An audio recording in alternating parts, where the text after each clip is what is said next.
우리나라 경제에는 어떤 영향을 미칠까 이런 생각이 들기는 하는데요. 뭐 두 후보가 됐을 경우에 서로 다르겠죠? 미치는 영향이. 네, 약간 다르기는 하지만 그래도 기본적으로 우리나라는 미국과 FTA 체결국이기 때문에 그래도 상대적으로는 조금 다른 국가들보다는 무역에 있어서 우위 관계에 있는 거는 맞거든요. 근데 중요한 거는 이제 트럼프 대통령이 다시 온다라고 했을 때는 그냥 FTA고 뭐고 그냥 보편 관세, 그냥 일괄로 관세를 10%에서 20%포인트 올려버리겠다라고 하는 거기 때문에 이렇게 되면 우리나라의 사실 수출 입장에서는 관세 타격을 저는 크게 받을 수밖에 없다라고 생각을 합니다. 그러다 보니까 사실상 이게 이제 이 수출 장벽이 높아지는 부분에 대해서 사실 우리나라 기업들도 많이 대응을 하고 있거든요. 미국 현지에 이제 공장을 건설하거나 아니면 멕시코나 그 인근의 공장을 건설해서 최대한 관세 장벽을 좀 피해가고 우회하려는 노력들을 굉장히 많이 하고 있는데 아마도 그런 흐름들이 계속 될 수밖에 없겠다는 생각이 좀 들고요.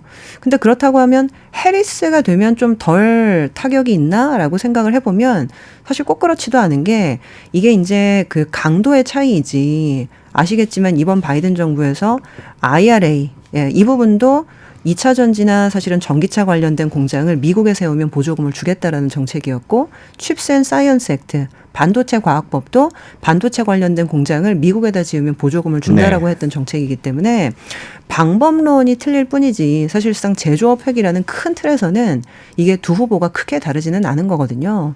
그래서 우리나라 입장에서는 사실 이게 누가 되더라도 이러한 어떤 무역 장벽이 올라가고 그리고 미국 내의 제조업 획이라는 흐름들은 바뀌지 않을 거기 때문에 좀 큰 틀에서 좀 고민을 하고 대비를 해야 되는 측면이 있겠다 저는 보고 있습니다.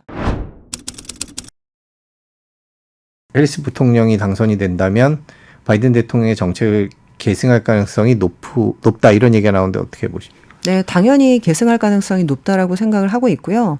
그리고 아마 그 이유 때문에 오늘 토론에서 해리스가 좀 더 우위를 보인다라는 느낌을 받자마자 아마도 2차 전지라든지 그리고 이제 풍력 발전이라든지 이런 관련된 종목들이 많이 올랐거든요.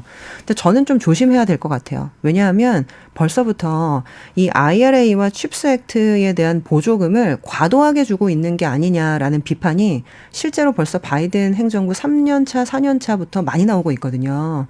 그리고 그 돈이 사실은 대부분 미국의 세금에서 이제 걷어지거나 그리고 미국에서 국채 발행을 해서 적자를 감당하면서 나온 돈인데 지금 실제로 조사를 해보니까 미국 기업에게 타겟해서 주어졌으면 참 좋았을 텐데 오히려 외국 기업들 일부 사실은 중국과 합작 기업들도 받아간 것 같다. 한국 기업들이 제일 많이 받아갔다.